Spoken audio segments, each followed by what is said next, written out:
Pesë punon. Do të thotë që i ke shkëput lidhjet me oligarkët, nuk kem prishe televizori, i ke probleme.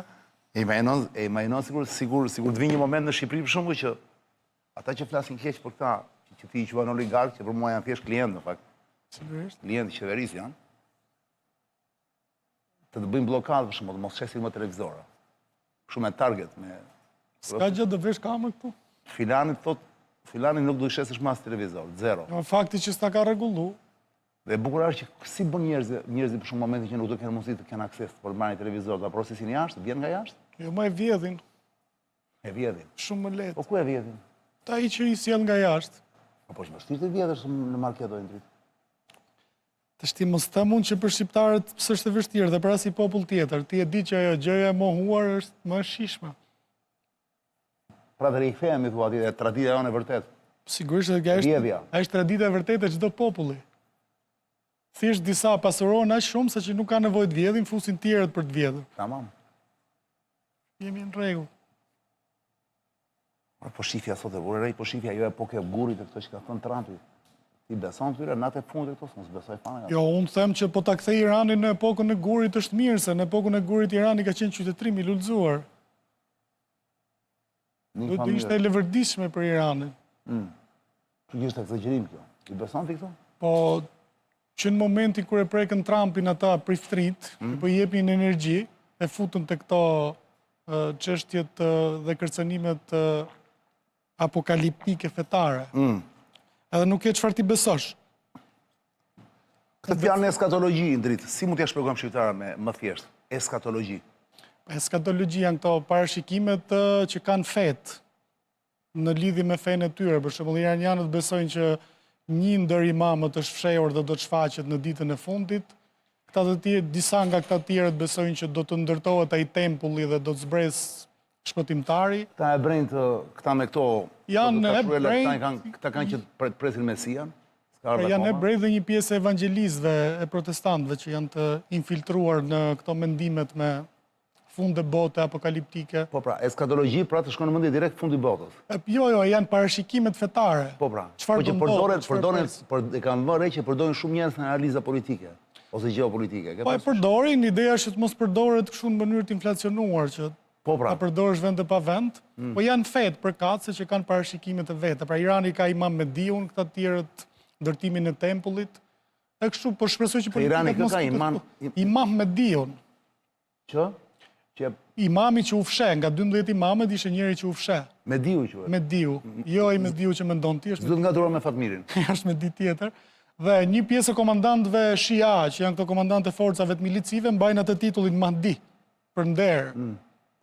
Dhe qa presin nga ky imam Mediu? O presin pra që do të zbres të shfaqet dhe të shpëtoj botën. Ai vazhdon akoma të jetë i fshehur, sipas. Është i fshehur. Qartë. Po të krishterët kë kanë? Krishterët. Po të krishterët nuk e kanë kështu në këtë mënyrë. Se kanë në mënyrë kaq të, po them, strukturuar dhe të kuptueshme. Të krishterët disa janë kundër luftës, ose kundër kësaj lloj lufte me tempuj dhe me zbritje tempuj. Ka të krishterë që mendojnë që është vetë Jezusi i zbritur në këtë mirësinë e njerëzve. Ka lloj-lloj fraksionesh. Siç më thot njëri. A ikim? Ja një sekundë le vetëm. Jemi gati ne. Çanit sot të takon të rish dhe në dytë natës sot të presim live çfarë do ndodhi. Po pse më ka lënë mendja mua? Deri dhe në 2. S'besoj do ndodhi gjë, kështu që maksimumi do bëhen bombardime, ma edhe po filloi ai do bombardoj sa kështu. Po edhe po ndodhi pse duhet jemi ne këtu. Gjuma dha top, jeni Tereziu apo jo? Ikim le të fillojmë.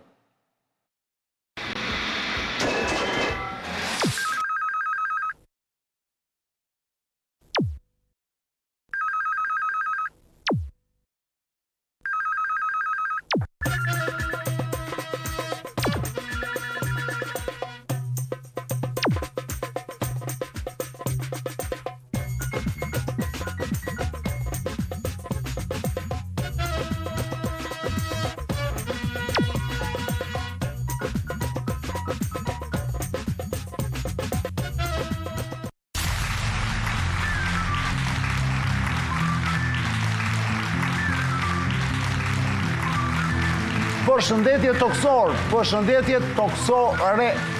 Ju sa më keni mbritur në emisionin tim dhe tuajin tashmë prej 23 vjetësh Zonë e Lirë, është një emision që zhvillohet çdo të martë, çdo të mërkurë në orën 10 darkës dhe çdo të premte në orën 9 të darkës.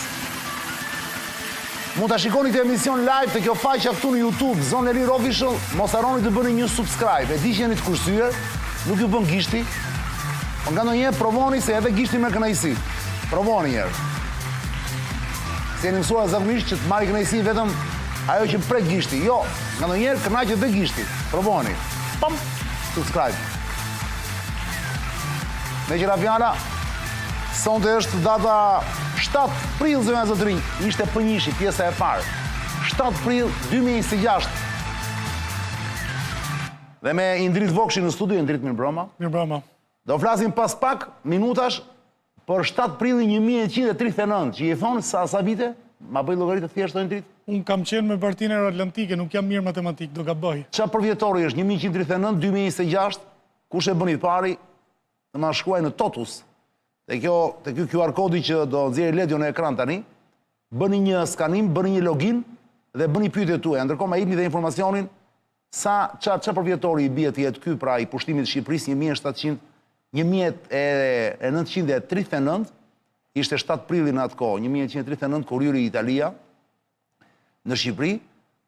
Tani sot jemi 7 prill 2026, llogaritën e vet, unë zita për llogaritën, zot Markot hap këtë tabelën, edhe ma nisni. Dakor, po ju pres. Hajde Gregor, se ti Gregor je shumë Gregor Papasi je shumë aktiv në Totus. Gregor Papas 23-12, bëje urgjent, se ti je i pari sonte që ke hyrë. Bëje urgjent llogaritë ma thuaj ba. Indrit, para se të flasim për 7 prillin dhe për të kuptuar pak ajo që ka mësuar historiografia zyrtare, a është ajo e vërteta, apo ka disa të vërteta tjera alternative që shqiptarët nuk i din, do mundohemi sonte që ta zbardhim një 30 minuta këtë histori, por para se të vemi të ai moment, është moment të merrim pak me lajmet e fundit. Plasë Ledio lajmin e fundit urgjent që kanë ndodhur në Stamboll sot apo dje? Duhet të ketë qenë sot, më duket? Sot është lajmi i fundit fare Plasë Ledio.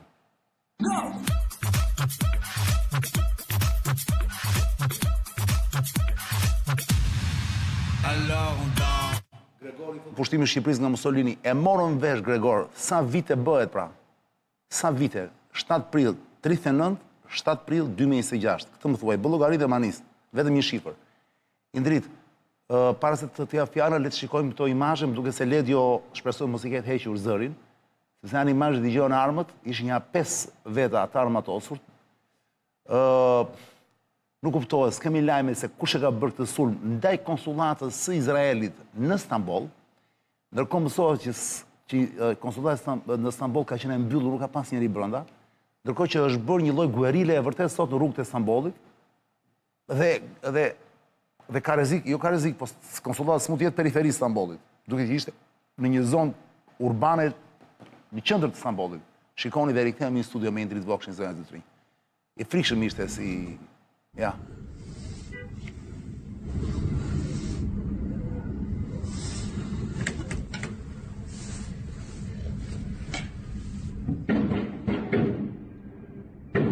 Çok camları çıkmayın, çatışma var arkadaşlar. Şu ileride ben polisleri görüyorum.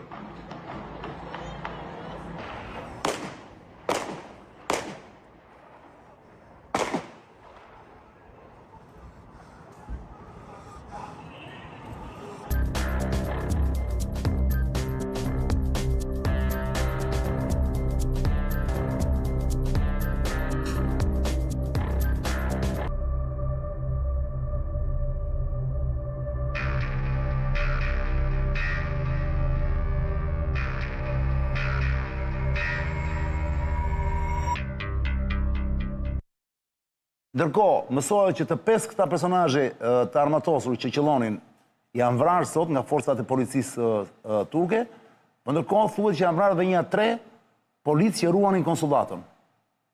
3 nga ata të sigurimit. Apo 0. Jo, nuk është vrarë njëri tjetër. E shikoni janë lajmet janë kontradiktore. Në fakt, vetëm ata të 5 janë vrarë. Nuk arrit të vrasin asnjë tjetër. Mund të themi 5 fjalë për këtë Indrit, duke e futur në kontekstin e luftës që po zhvillohet tani në lindjen e mesme në Iran. A ka lidhja, shef që si lidhur, apo është komplet... Gjëja parë që shkëputur. ndërmend për këtë, Po, pra. është që mund të jenë grupe amatore që duan të marrin famë ose duan të afirmohen dhe të krijojnë legjitimitet si grupe guerrillas ose Mu duken shumë të përgatitur. edhe të veshur mirë me ato. Po pra mund të jenë grupe të tilla, nuk po themi që janë hallexhi, por janë qartë. grupe të cilët duan të shfrytëzojnë ndoshta kontekstin e luftës për të marrë famë në atë gjën që besojnë. Ti thua janë të izoluar atëherë. Është rast i izoluar. Po nuk është diçka, nëse ajo konsullata ka qenë e zbrazur, nëse se do të thotë nuk kanë pasur informacion që konsullata ka qenë e zbrazur, e mbyllur. Prandaj ngelet kjo, nevoja për të marrë famë, për të afirmuar si grupe, votën e grupeve. Ky mund të jetë një opsion. E ke parasysh në erësinë tani le të mundojmë të hedhim dritë. Një opsion mund të jetë kjo që është fantazojmë, le të fantazojmë. Logjik, po le të fantazojmë, po. Opsioni i dytë kush mund të jetë? Opsioni i dytë mund të jenë pjesët e, po them, me që jemi duke fantazuar ushtarët e Hezbollahut. Hezbollahut. Hezbollahut, ose pastaj të vetë Izraelit për të prodhuar lajm në media ndërkombëtare. Për një sekondë, mos i kalo kështu opsione, se është interesante. Dorim vetëm 10 minuta këtu, zëri më shumë. Okej. Opsioni i dytë të ti mund të jenë të Hezbollahut. Po. Pse të Hezbollahut po themi dhe jo të Hamasit? Po supozohet që Hamasi është i shkatruar dhe izoluar nga Gaza.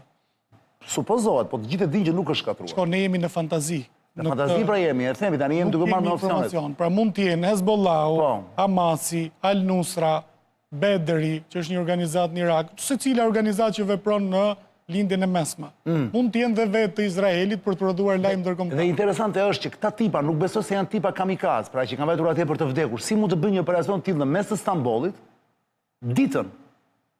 Mund të jenë dhe njerëz që kanë frymëzim fetar, nuk janë kamikaz, por e konsiderojnë veten martir të një aksioni. Pavarët çfarë kanë njerëzit në besim ose në ato imagjinatën e tyre. Opsioni tjetër vetë mund të jetë vetë Izraeli që e bën. Po. Se si quhet kjo në anglisht, se si quhet në anglisht kjo. Ja rrova tani. Se si quhet kjo pra kur bën një gjë vetë një shtet, se si quhet kanë një term anglisht ata. Ma than dje rrova tani. Bën një shtet vetë. Jo, kur një shtet bën një veprim, bën një akt kundër vetes së vet. Kundër vetes vet, se si quhet në anglisht kjo tani. Nuk e di me cilin term po. Ja, e gjeta po, false flag. Flamur i rem. Flamur i rem. Tani, po të ishin këta, nuk më duken mua që izraelitët ata mund të bëjnë gjëra të tjera, po që të çojnë 5 veta për të vrarë, më duket pak e dyshim. Se dyshim? Çfarë ka dyshim të çosh 5 veta për të vrarë? Nuk është në kulturën e tyre që të çojnë njerëzit e tyre për të vrarë, bile ata e kanë tmerr kur mendojnë që njerëzit e tyre vriten. Sa që njerëzit e tyre. Ti thua, nuk janë izraelitë. Çojnë njerëz të tjerë, nuk është e domosdoshme të çosh njerëz të tu. Ka shumë vende në botë kanë bërë luftë me grupe mercenare me pagesë, po themi. Qartë. Për gjatë historisë. Opsioni tjetër mund të ishte për shembull në dritë që edhe pse ata e dinin që konsullata turke në Stamboll ishte bosh, kanë menduar 5 veta komando të armatosur mirë, se kishin ata armë të forta, municione, dukeshin nga mënyra, ja, Ledjo mund t'i lidh pak në sfond tani thjesht për të krijuar iden Ledjo. A mund të ishte një opsion tjetër që të shkonin të futeshin brenda në konsullat dhe të ngrinin flamurin, ku diun, të ngrinin një flamur iraniane. Po ky është opsioni Super Marios, pastaj te loja që shko atë vret ku çetër dhe është simbolike pra. Ja se ç'do ju bëjmë. Ju po na godisni me amerikanët. Ne ngrëm flamurin. Është scenari i bukur që tregon prirje regjizoriale. Po se në thelb kur e mendon, sikur të kishin arritur të ishin futur brenda. Çfarë do bënin brenda? Do prodhonin lajm për ne. Sa asgjë tjetër. Pra minimumi do hiqin flamurin e konsullatit. Do hiqin flamurin, do prodhonin një lajm. Dhe do ta zvendësonin me një flamur tjetër. Me një flamur tjetër. Dhe pyetja është me çfarë flamur do ta zvendësonin nëse s'ka lidhje me Jenarin? Me flamurin në një skuadrën kampionatin botror. Mos ikim kështu, se në fakt lajmi është i rëndë, nuk është lajmi. Lajmi është shumë i rëndë, po meqense ne bashku futëm në fantazi, po mund të themi këtë që ka regji dhe skenar që mund ta ngrinin dha të flamurin. Sepse unë mendoj këtë që Stambolli gjithsesi her pas here në Stamboll ndodhin kështu aktesh. Po kam ndodhur. Dhe Stambolli është i vënë një si turistik. Pra imagjino të shohësh skena të tilla, nuk e di pse Ledjo nuk po e luan. Kemi skenarin tjetër të dëmtimit turizmit, po thon. Për shembull, se Ledjo nuk po e luan tani, nuk e di se pse do ketë një bllokim atje. Më duket pak e çuditshme më valla që në mes të ditës 5 veta në qendër të Stambollit, ja, me armë, fshihen mbrapa makinave të parkuara. Ne në video këtu nuk mund t'i shohim dot të 5, pa fatikisht nga të gjitha burimet e lajmi sot, aq sa mundëm të gjerim, ishin që janë 5 veta. Po nuk ka pse të jetë racionale. Ndërkohë makinat vazhdojnë ecin, ë? Po. Nuk duhet të jetë racionale. Po nuk është të thënë që gjithçka të jetë racionale. Edhe të na bëj kuptim neve këtu. Nuk i dim kontekstet, psiqikat. Ja dhe policia tu se si mbrohen. Po ne nuk dëgjojmë të zërin ndërkohë. Që ka dhe të çmendur të ndryshëm në përvendet botës. Ka dhe të çmendur të ndryshëm. Po edhe kur janë 5 veta, janë të 5 të çmendur thua ti? Se nuk bëhen kur 5 të çmendur bashkë me don ti? Çik vështirë është më duket mua. Bëhen 5 çmendur, pse janë? Më duket pak vështirë. Mirë, Ka një organizim atje. Pra, se thua, është me paramendim. të çmendur në kuptimin që kanë dalë nga spitali psikiatrik. Ate janë përgatitur për Çmendur në të sulm. kuptimin e Shive si janë intri, po ta komentojmë. Po, duken si komando. Po pra, çanta në kuris, që i ka rrethuar në trup, pra se thua janë gjëra ushtarake, pra duke si operacion ushtarake, në film. Janë pajisur, pra ne mund të fantazojmë nga që nuk kemi informacione. Edhe mund ta bëjmë dhe pak qesharak argumentin. Jo, po të duam, po dakord.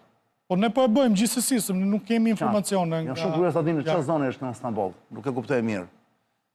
Se ku mund të jetë po të kishim kohë tani për shembull, ne e gjeni me Google Map ku është konsullati i Izraelit në Istanbul, edhe afroheshim direkt dhe e kishim në pamje për të kuptuar sa larg nga qendra e Istanbulit është. Nuk e di se kush mund të konsiderohet qendra e Istanbulit. Ti ke qenë në Istanbul vetë drejt? Jo. Asnjëherë. S'kam pasur punë në Istanbul. Thonë që është qytet interesant pra. Është qyteti i tre perandorive. Konstantinopoja, po themi, po hajde, pastaj atë e ndruan. Interesante shumë është. Një opcion tjetër është që ka bërë, thotë, më vjen këtu mesazhet në QR kod. Indrit më thonë 87 vjet jemi sot. Sot është 87 vjetori i pushtimit e them, fal. Ndërkohë, mos. Po më bllokua Totusi. Më shikon? Më bllokua Totusi. Ja, nuk u bllokua. Sot në orën 2 do i ruajmë me Elmas Xhamash Irani, thot. Sot në orën 2 do i ruajmë Kivin, thot, me Elmas Xhamash Iranit. Çfarë më thon? Është me kod, me kod. Me Elmas Xhamash. Ah, okay. Elmazi është ai që pret xhamat. Quhet Elmas? Po, është një pajisje e vogël, një gur i vogël. Po pse quhet Elmas? Po kështu quhet, marangozët, kështu në gjuhën e marangozëve kështu quhet Elmas. Ai quhet Elmas. Një opcion. Emër turk. Një opcion që është që e ka bërë vetë turku, thot, me pretekst për të bashkuar në luftë. Sepse ti nuk ma fute këto opcionin e turku. Nuk ka nevojë Turqia të bashkohet në luftë për këto, të bashkohet në luftë për shkak se u godit konsullata Izrael. Jo, nuk bashkohet. Po për shkak nuk është as sebeb i mirë për Turqit. Nuk është sebeb i mirë për Turqit, jo e vërtetë është. Mund të sulmojë kryeministria, po themi, por jo konsullata Izraelit. Nuk kam qenë në Shqipëri, më thot, në 92-shin. Kam dëgjuar që presidenti, më thot, Gjorgjo Drami, presidenti amerikan i Kosi, premtoi shqiptarëve të hanin me luk floriri, si ndurin kjo në situatën që ndodhemi. Mos e kishte fjalën për të haturat nga nafta e Iranit, nëse do evitoni argumentin, do t'i kuptoja drejt, më thot. Nuk thot Gjorgjo. Po të ham ne me luk floriri nga nafta e Iranit? Kur erdhi ky më Bekeri, ka pasur Shqipëri. Çeku i bardhë. Po, presidenti me amerikan, jo Bekeri. Në fakt është e vërtetë kjo, kështu ka thënë ai, do hani me luk floriri, ka thënë. Kohën e Kjo është thënë që në kohë të socializmit. Gjergji Palermo shua këtë, Tim Kaçuelsi po, që do rim dhe në orën 2. Okej, dakord. Ora është, zonja zotrinj, sa është 22:18 minuta. Ledio, bëjmë një xhiro urgjent, furnizojmë pak me nave e benzinë te SPO Ili dhe rikthehemi në studio me një dritin për të kaluar tek aktualiteti tjetër. Shumë i rëndësishëm dhe ai. Ja ku është. SPO Ili miq është i vetmi karburant që ju duhet shkoni të furnizoni makinën tuaj. Dhe ja them unë sepse. Para njerë, para se t'jo them, mos harroni që nuk duhet futur çdo lloj zorre në makinën tuaj, sa dilni në rrugë dhe që zorri ju der përpara, bam me fusni atje se shkatroni makinën, dakord? SPO Ili është i vetmi karburant në Shqipëri që e ka të pastër naftën dhe benzinën. Produkti pastër fare. Unë për vete kam vite i shkoj atje. Kështu që gjuani vetëm SPO Ilin. Atje me qef, dakord? Je performancë motorit, merr frym makina, keni parasysh, është si ushqimi. Karburantit e makina, se ushqimi që ju hani, sa më shumë pislikë të jeni në bark, aq më shpejt do vdisni, aq më keq do jeni. Kështu që urgjent fiksoni mirë të logo dhe thoni do ikim te SPO Ili, quheni, shtojeni në agent.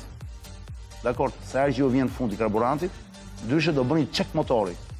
Ti thot Gupi, dakord? Check motori. The Fuel of Champions e keni gjithandej për Tiranë, edhe jashtë Tiranës. SPO Il, Said, je i përpara. Plasët fabula tjetër në ekran, Ledio.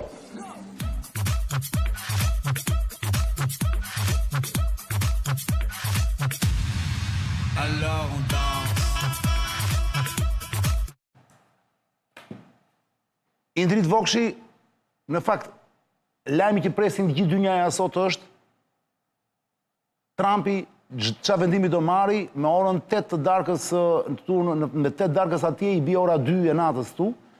Ne nuk do jemi në atë kohë, sigurisht, por mirë është që të bëjmë dhe këtu disa parashikime. Ne e kemi luatur ato përdore bomba bërthamore se në fakt gjithë mediat serioze ndërkombëtare dhe shqiptare dhe franceze dhe italiane tani po i referohen bombës bërthamore. Sigurisht kur flasim bombë bërthamore, njerëzit kanë atë tendencë të panikosen pak, sepse sigurisht është për të panikosur, por duhet të shpjegojmë që jo çdo lloj bombë bërthamore bën të njëjtin efekt. Janë të ndryshme. Janë ato i quhen taktike, mereze kaq, mereze aq etj etj. A jemi para këtij skenari sot 2 të natës, nëse do përjashtonim edhe një herë shtyrjen që mund t'i bënte Trumpi prapë ultimatumit, sepse Trumpi dhe jo vetëm ai, në përgjithësi këtë raste ne e dimë që ultimatumi shtyja në fakt ishte dje, e bëri të martën, duhet ishte dje, se kështu thaj për të hënën datën 7, e shtyu të martën. Tani, më bë një në 10 minuta kohë, më bë një panoramë përgjithshme çka ka kuptuar ti nga orët e fundit të zhvillimeve atje. Spari informuar. Në respekt të njerëzve që na ndjekin, duhet të sqarojmë që ne edhe abstragojmë në disa aspekte sepse nuk kemi informacion total dhe për t'u treguar serioz për ta lejojmë të diskrecionin e abstragimit. Po, opsioni i mundshëm është, opsioni është i mundshëm. J.D. Vance, presidenti, tha sot që nuk jemi përpara opsionit bërthamor. Pra kanë folur më shumë për një valë sulmësh goditse, ndaj asaj që quhet infrastruktura kritike, pra impianteve të ujit, hekurudhave, urave, centraleve elektrike, duke ilustruar me këtë kthimin e Iranit në epokën e Gurit. Kjo shtyrje e ultimatumit më kujton një batut në filmin Goodfellas që thotë ky është filani, tha doktori i dha 6 muaj jetë dhe kur e pa që nuk po paguan sigurimet shoqërore i dha dhe 6 muaj tjera. Pra në këtë kuptim mund të ndodhë kjo që të shtyhet ultimatumi, se ata e kanë shtyrë ultimatumin. Qartë. Kërcënimi ose përdorimi i bombës bërthamore do t'ishte katastrofike për popullin e Iranit, por do t'i jepte fund edhe Amerikës si supremaci dhe si prestigj përballë qytetërimit dhe njerëzimit. Se ti thua nuk është me Amerika kur goditi Japonin. Do t'i jepte fund në kuptimin e legitimitetit. Japonin pas luftës së dytë botërore. Në kuptimin e legitimitetit të përdorjes, ishte një kontekst tjetër me Japonin, që ishte një perandori pushtuese, e cila kishte dalë nga territori vetë për të pushtuar dhe mbi të gjitha kishte goditur territorin e Shteteve të Bashkuara të Amerikës. Dhe ishte një mesazh me ato avionat kamikadze me Pearl Harbor.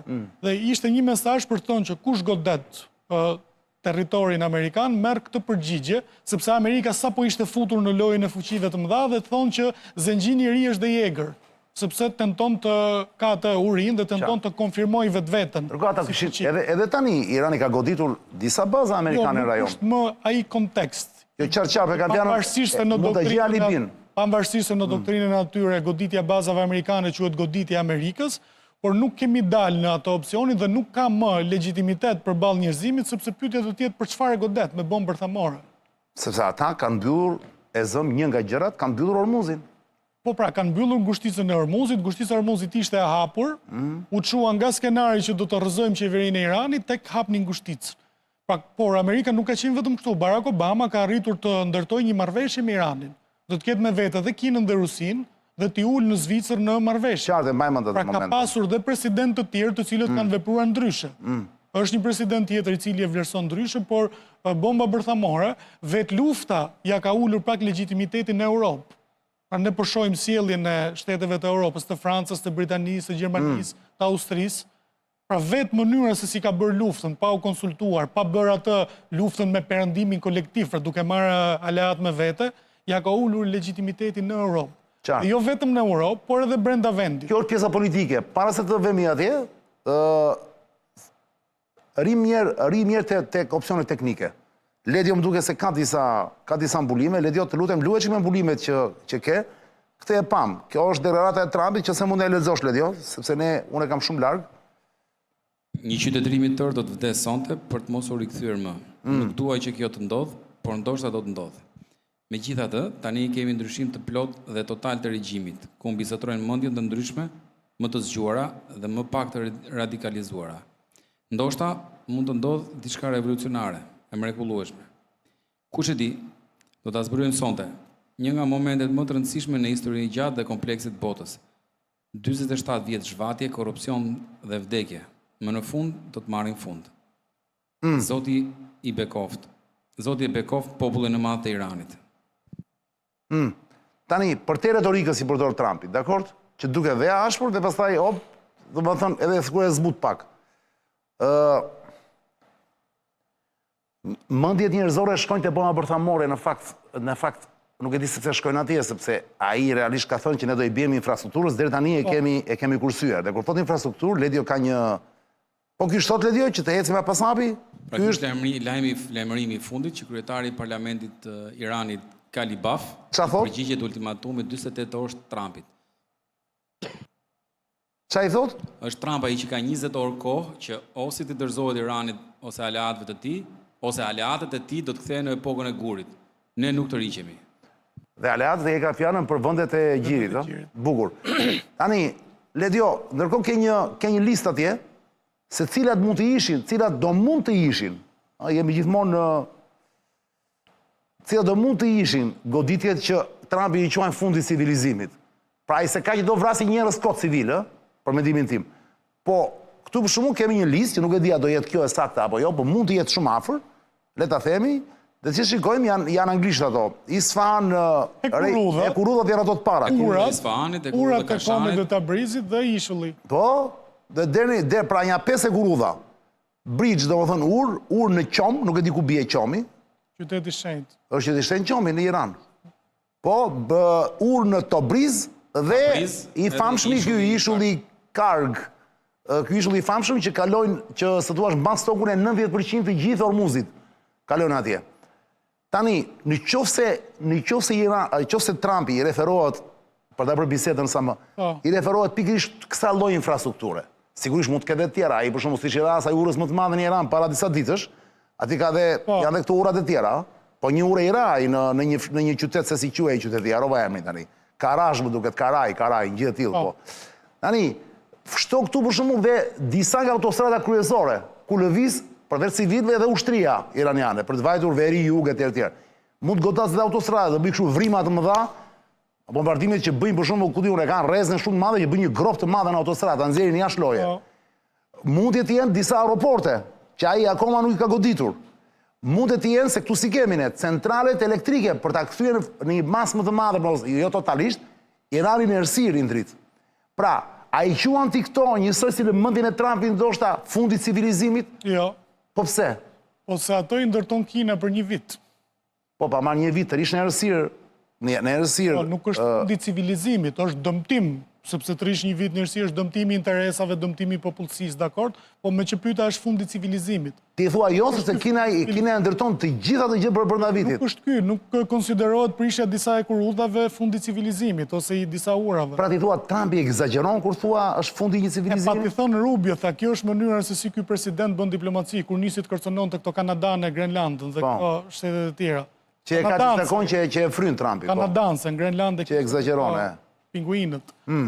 Tha që kjo është mënyra se si ky president ushtron diplomacinë. Nuk mendoj që do ishte ai fundi i civilizimit. Fundi i civilizimit në mënyrën se si e kuptojmë ne do të ishte përdorimi i bombës bërthamore, goditja e qyteteve dhe qytezave, pra vrasja e civilëve. Pra ne kur e mendojmë atë statusin e Trumpit e mendojmë për këtë. Por unë nuk e di sepse shkojmë kështu, sepse vetë presidenti ka deklaruar që leadershipi i Iranit është i ndryshuar tashmë dhe ka arritur objektivin për ndryshuar leadershipin. Pse e thot ai molla? Pse? Pa e thot sepse kemi vrarë thot ata liderët. Kanë ardhur të rinj. Janë disa liderë të ri dhe objektivi për të ndryshuar leadershipin është arritur. Do të thotë duhet mbyllur lufta. Kjo është lojë fjalësh, se nuk është arritur asgjë aty. Do të thotë duhet mbyllur lufta nëse pranon vetë presidenti i Shteteve të Bashkuara që është ndryshuar leadershipin i Iranit. Mos është një mënyrë kjo mënyra e Trumpit për të dalë molla. Shpresoj edhe do të ishte mirë që të ishte mënyra për dalë. Plani Italias. Do të ishte mirë që të ishte mënyra për dalë. Po ti thua prap këto goditje nëse janë këto dhe të tjerë që janë këto listë, ai do t'i bëj thua ti apo jo? Pra, do jap mundësi Kinës të vejë në Iran një ditë dhe të ndërtoj për një vit gjithë Jo, infrastrukturën. e kishim pyetjen a është fundi i civilizimit, jo. Pra po, dakor, unë e mora të mirë që këtë drejti. Kina në Iran për një vit i ribën prap ato. I ribën. E dim fuqinë e Kinës. Pra, para se të dalin nga lufta thua ti, do të shkatroj këtë infrastrukturë. Këtë ne nuk e dim. Se unë personalisht nuk besoj të bomba bërthamore, fare, as taktike, as gjithë Unë tjetër, nuk fare. mendoj që do e përdorim, por këto lloj target të ushtarake nuk kanë nevojë për bombë bërthamore. Por nuk janë ushtarake. Jo, Kujdes. target është ushtarake nga ana e Dakor. nga amerikanë. Pikërisht pra. Është target ushtarake e Amerikës, por nuk kanë nevojë për bombë bërthamore për atë. Përdoret në raketa të thjeshta, nuk kanë nevojë për Tani ka filluar dhe këto teoritë që ne nuk i dim të gjitha, nuk na i thonë të gjitha, ne do të thënë botës, i din shumë pak veta në Pentagon, do shta mund i di ky Pit sekt. si a them do të mbijë më asnjëra, e kam shumë të vështirë nga i zdi anglisht. Piti, po. Ministri i luftës, ky sekretari i luftës, mund i di Trumpi, mund i ky i CIA, pra janë ca armë, thonë që këta si kanë përdorur asnjëherë. Indrit. Edhe se si i quajnë armë kështu thermuse. Ka vështirë pra për shembull, jo bërthamore, as to me hidrogen, po janë ca armë të tilla, ca bomba që për shembull bien dhe kanë të njëjtin efekt si çka bërthamorja, që se thuash godet për momentin e parë dhe pastaj janë ca tjera i shpërthejnë prap, pra hapet me reze. Po është e njëjtë për nga efekti. Është e njëjtë për nga efekti, por nuk është bërthamore. Po varet se si ja vendos emrin, se nëse është e njëjtë për nga efekti. I quajnë se si i quajnë thermuse më burr, ku diun. Nuk i tregojnë shtetet sekretet ushtarake, në kuptimin që ne ta dim se çfarë lloj Ta thash të gjë Indrit, Pra ka thonë që kemi armë sekrete, dakor, por ne nuk e dim. ta thash këtë gjë Indrit në fakt për të kuptuar ose më mirë për të pyetur. A është e gjitha kjo që ne po shohim për një muaj e ca ditësh tashmë, një test i armëve të amerikanëve? Jo, nuk është Për testuar kompleksin e tyre militar ose ushtarak? Jo, nuk është një test. Amerikanët i kanë të testuar armët. Këtë gjë kur i teston në terren tamam. Jo, i kanë të testuar në disa luftra, po të shikosh Amerikanët ka një herë në 10 vjet nga një luftë. Pikërisht pra. Tani ka kaluar 10 vjet. A do testojmë gjë apo jo? Nuk është çështje testin. Ti nuk e beson këto testeve? Në vetvete, sepse Amerikanët dihet që kanë armatimin më kualitativ në botë. Kjo çfarë thotin ti, se është anglisht kjo më duket. Jo, është shqipa ajo. Shqipës, unë s'shoh gjë fare. Çfarë thotë Ledio? Atëherë, Trumpi tha Fox News në një telefonat me Brad Baer se ora 8 mbrëmjes po ndodh, duke sinjalizuar që po ecën përpara me planet e tij, pavarësisht bisedimeve që po vazhdojnë. Ai thuhet se tha nuk do ta vinte ndryshim suksesin e negociatave dhe paralajmëroi se nëse arrihet në atë pikë, sulmi do të jetë ndryshe nga çdo gjë e para më parë. Kanë mbetur edhe 7 orë deri në fatin e fundit. Ti thua nuk është testimi i armëve. Amerikanët e kanë Ka shumë analistë që e thonë këtë gjë. Po, Amerikanët e kanë të testuar fuqinë ushtarake. Kanë armatimin më të mirë, më cilësor, kanë lloje të ndryshme të Po armëve. ku më mirë se në një luftë reale mund ta testosh Indrit. Po nuk mendoj se bëhet për të testuar armatimin në vetvete si test. Pra me çfarë shikohet është Pse jo? A duan para këta, kompleksi militar, a do para? A do buxhete, a thot ai për shembull do i rrisim kaq buxhetin. Se cilin vit kur ka ardhur Donald Trump, në secilin vit ka rritur buxhetin ushtarak. Unë nuk besoj që është shteti në atë lloj niveli, sado probleme mund të ketë shteti, që të ndërtoj luftra dhe të dëmtoj edhe reputacionin e vet për të shitur volum armatimi tek kompleksi ushtarak. Mund të uashes luftrave të tjera nëpër botë dhe grupeve të tjera. Një pyetje më vjen nga Behari, thot përshëndetje, pyetje Indritin të lutem. Trump përdor kërcënimin si retorik, thot. A përdor këtë për të fituar mbështetje politike në SBA apo me të vërtet do bëj realitet ka fjalë për E përdor në përqindje shumë të luftë e brendshme. Piko ka të drejtë Behari se e përdor në përqindje shumë të lartë për të fituar popularitet. Ky është një president i cili ka zgjedhje, ka të mes mandatin, sigurisht kërkon të unifikojë elektoratin republikan. Ky është problemi i republikave që kanë zgjedhje, sa i Xi Jinpingu i Kinës nuk e ka këtë problem. Është më luksoz. Jo, sigurisht. Nuk i duhet fitoj legitimitet për mes zgjedhjet. Armë me rrezet të gjatë ose lazer i fuqishëm, më thot një tjetër, BV-22. Ka lloj armësh. Trumpi është biznesmen, shikojë një herë me një sy tjetër, më thot Gregori prap. Gjithsesi, unë them kështu, ne me Indriti mundim të flasim pafund për Iranin sot. Sonte mund të flisim edhe për shpëtimin spektakolar të atij ushtarit. Në fakt ishin 2 ushtarë, po njërin e morën se ishte afër, te ky tjetri. Tu ka konspiracion pastaj. kolonelit fakt ati pilotit. Tu kanë konspiracion sepse ti nuk e besojnë që ata kanë shpëtuar asi kolonelët. Kjo është një konspiracion që u ngrit në për mediat ndërkombëtare që thoshin se i Ata kanë vajt atje fakt për uraniumin në Isfahan. E bukur ishte. Se kanë shkuar me shumë mjete. Sepse ende s'kemi akoma fytyrën e kolonelit, e pilotit. Është sekret shtetëror në kohë lufte. Qa perle, do të thënë nuk e di se E ka fshehur Kafka me kocka që tash herën tjetër. si e ka fshehur Kafka me kocka. Ajo shoqëria sekrete, pra kur futëm konspiracionin e kaluar. Interesant, po do ishte shumë e bukur po të ishte kështu. Që të gjithë kishin mendjen që do këta kush të kapte kolonelin, të pilotin, sa ai ka qenë me grad kolonel, prandaj e quaj kolonel në fakt. Dhe ndërkohë këta të kenë shkuar për të marrë atë një gjë tjetër që i duhet, që ishte uraniumi në këtë rast, dhe ishte brillante si ide. Nuk është ide racionale kur e mendon, sepse nëse arrin të dislokohesh, ushtarakisht me aviacion nuk lejon askënd tjetër të afrohet.